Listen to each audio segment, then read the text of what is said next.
kadtong magsigig pangaway, labi na gitong lisod-lisoron nila ang ilang mga kunuhay kakompetensya sa politika, ilang lisod-lisoron, ilang pangdakpon, ilang gukoron, ilang ipakiha, ilang i-impeach, kana di nato pilion. Intro pa lang yun, yung narinig nyo tungkol ito sa impeachment ni VP Sara. So itong video na to, haluan ko to ng Bisaya na lingwahe. Kung ako isang Bisaya, so haluan ko to ng mga Bisaya na mga language na maririnig nyo ngayon o mapanood nyo ngayon itong video na to para sabayan ko tong sinasabi kay Padre Ubod itong tungkol nga dito sa mga politician na nag-away-away. Karon ba, nga nag-away-away mga politiko tungod ining mga sukwahi nila nga pagtuo sa ilang sa pamulitika. So usani sa hinungdan nganong akong tagaan og pag-react sa video ni Father Ubod tungod kay ito siya Bisaya. Napakabukal niya talaga sa politika sa ngayon dahil nakikita niya talaga kung sino yung agrabyado. At itong video na to ngayon, kung inyong intindihin, atong sabton ang iyang giwali, ang iyang humili, ang buot pasabot ani niya nga agrabyado talaga sa politika karon itong si VP Sara tungod kay itong mga kalaban ni VP Sara, ito yung nga bugat kay gnaong, ibut pasabot nga bugat og gnaong. Kana bang mga tao diha nga musulti lang to mga Duterte na muonay nahitabo karon sa iyang anak. Grabing pag-react ani mga tao. Grabe ang pag-react ni Bersamin. Grabing pag-react sa mga congressman. Tungod kay gilihis daw ang istorya. Nilihis daw ang mga istorya ngayon. So before lahat nitong video na to na mapanood nyo ngayon, sana mapanood nyo to, mahumanin nyo to og tanaw, isulod na ko ang video ni Father Ubod para inyong masabtan, para maintindihan natin lahat ang sinasabi niya, para di natin pwede na ako dito nagre-react lang na sa isang isang tao lang talaga ang ano ko dito dahil di ko naman talaga gusto itong mga Marcos. Di ko naman talaga sila type na mahimo to silang mga tungdanan sa atong nasod. Wa magyud ko sila. Di magyud ako ni sila matulon sa akong tilaok, sa akong lalamunan kasi ayaw ko talaga to. Itong mga to. So, pasok ko yung video at palihog ko ha. I-subscribe ko yung mga Bisaya, mga Bulanon. Ipasok ko ang video ni Father Ubod. Paki-subscribe at paki-like ang video nito. Magkusmod nya, magsige na sila kasuko, sige ginagkasuko nya, damor nga masuko sila, damor nga mukusmod. Gilingi ay mong tupad be, ang di mo lingi gisilutan. Gilingi ing na tanaw ni mo sa kong naong gigantihan ko ing na kono, ing na akong naong ba gigantihan ni o gisilutan. Daghan kay manimba din ni ang mga naong na nagkusmod lang. Daghan kay gasigig rosaryo ang mga naong gakusmod. Daghan sa kay dihang dagko kay balay, dagko kay kwarta, binilyon ang kwarta, pero ang naong di makaog iro. Kusmod kay mga naong murag gibitayan o galingang bato.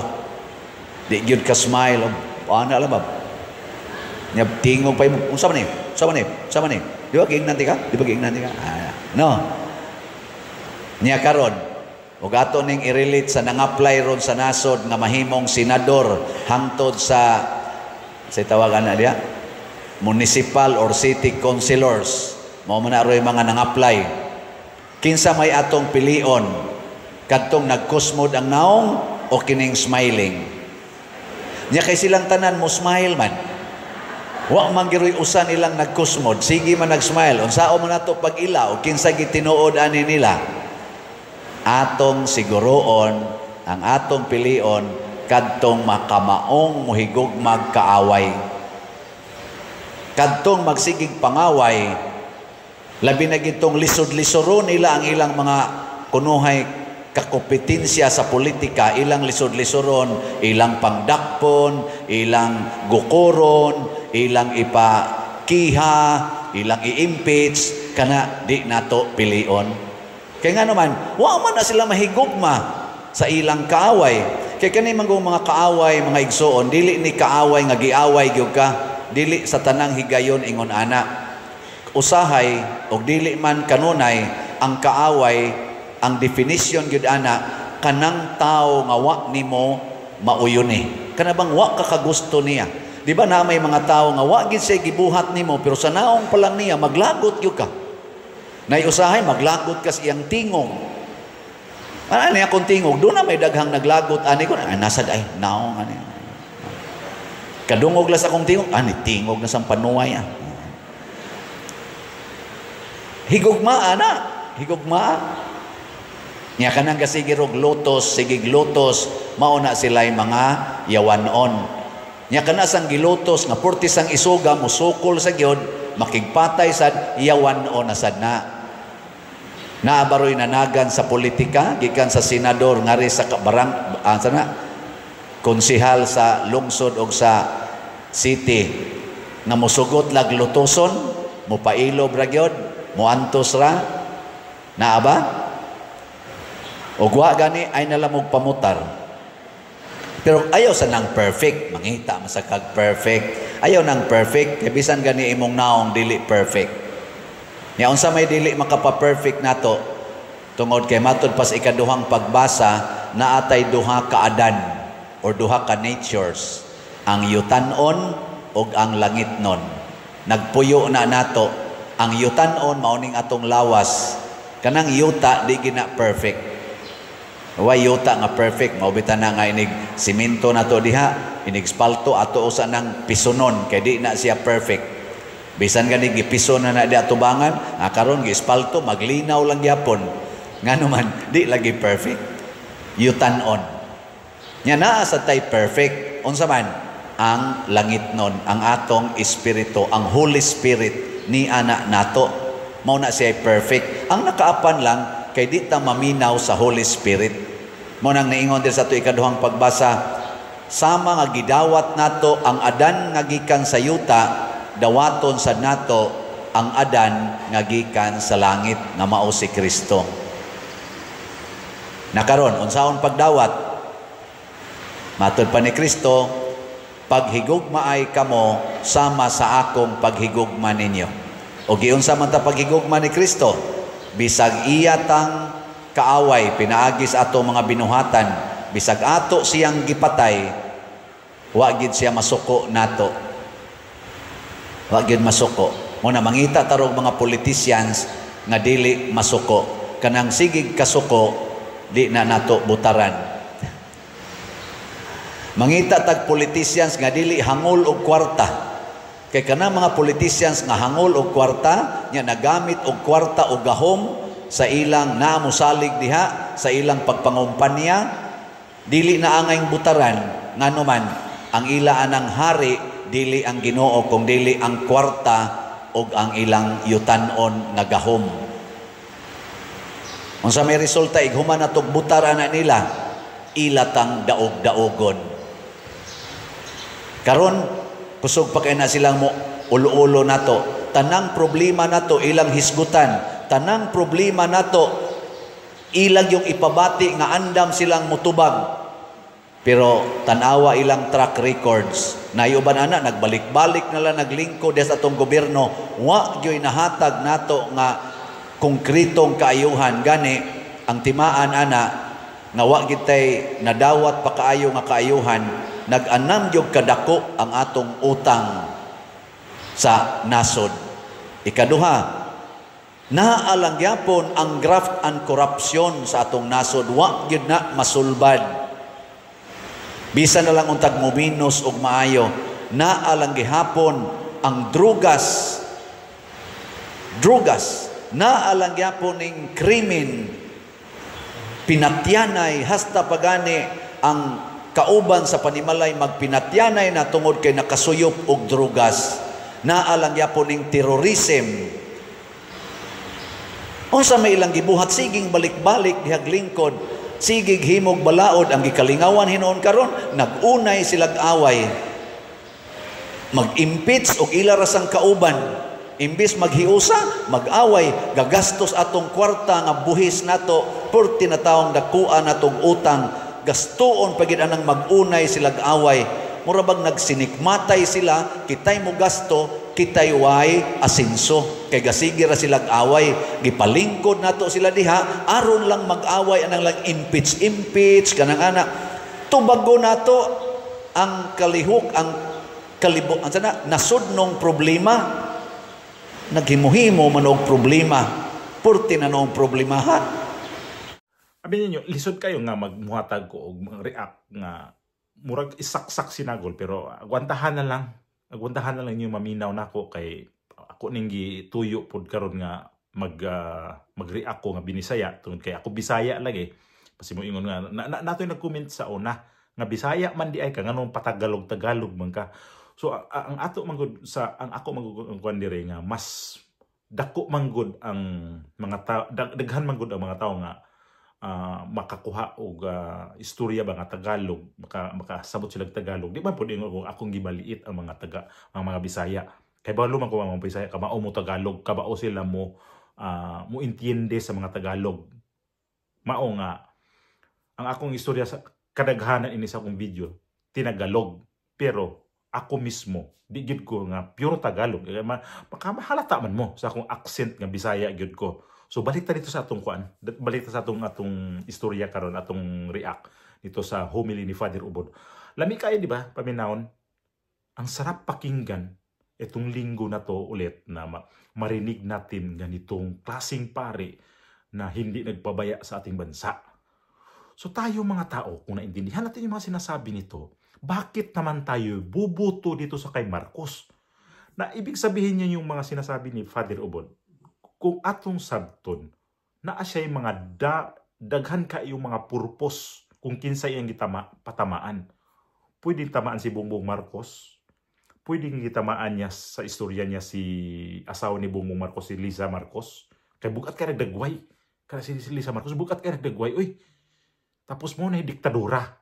Mo na yung nagkontrol ni Marcos. Tapos, ang isa pang ako ni Father Ubod, ang mga congressman.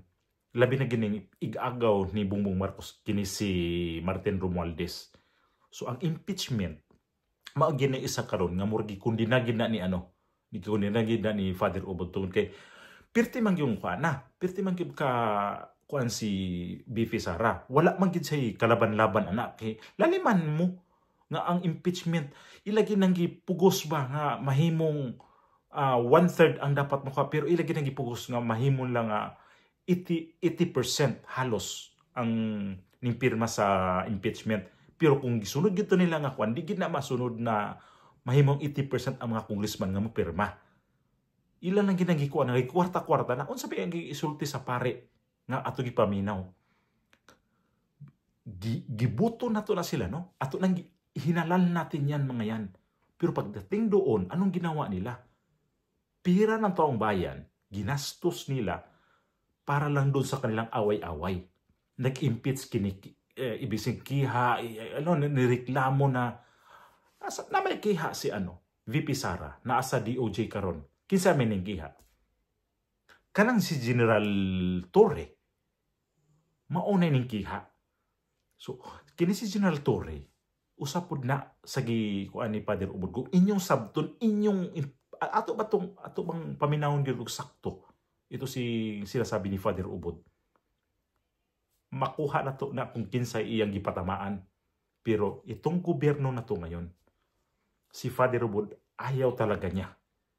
Dahil magulo talaga si Bongbong Marcos. Mahirap talaga pag ang atong presidente musuyop, adik. Kasi ang atong pamilya, o sa iyang ingon, nga pag imong pamilya na ay musuyop, guba gyud ang tanan. Pasambingay ra na ang atong nasod namuno na ang presidente suyop, adik, guba tanan. Asa karon ang kalinaw sa atong nasod? Wala tay kalinaw sa atong nasod karon. Gihimot ang chismis sa laing nasod. Diri sa nasod nga kung saan di ami karon, gichismis ang atong presidente. Ang atong nasod down kaayo. Sobrang bagsak ang Pilipinas sa ibang bansa. Dahil sa presidente natin, nakikita nila kung anong ginawa nila noon. Lalo nung nilabas ang video ni Bongbong Marcos. Slide ko lang yan ha. Ayan o. A video allegedly depicting Philippine President Ferdinand Marcos Jr. engaging in what looks like drug use has sparked widespread controversy and outrage. According to the Department of National Defense, supporters of former President Rodrigo Duterte released the deepfake video just before President Marcos was scheduled to hold the State of the Nation address on Monday. The Filipino Defense Secretary quickly moved to reassure the public, emphasizing that the military remains steadfast. Diyan pinagpiestahan ang ating bansa. Nakakahiya talaga. Ang hirap idipinsa ang ating bansa sa ngayon. Dahil sa presidente natin na wala. Lost control ang Pilipinas. Lost control ang pamumuno. Kasi ang paligid niya ngayon, ang iyang palibot karon, wala gyud siya sultihi og eksakto gyud nga guide basta atong atong nasod. Kay maunay hinungdan karon nga gubot kayo ang atong nasod. Makasuway mo halim pananglitan na maka-abroad mo. Naamo sa abroad, tapos magkaistoryahan na mo ang labi ng bahisgutan ang Pilipinas. Tapos mamasangko ang istorya sa nga to sa presidente nga hiingnan nga adik. Uwaw kayo eh. Piting uwawa. Mura kag mahilis sa mga tao sa laing nasod nga ay ang presidente ay adik. Muna hinungdan ang ato nasod lisod kayo. Idipinsa na mo nga mga OFW. Tungod sa atong presidente nga pirti na gid ka bangag. Tinuod. Bangag na gid kayo atong presidente. Ning samot kayo ang atong nasod karon o kapuliki na tungod sa atong presidenteng adik.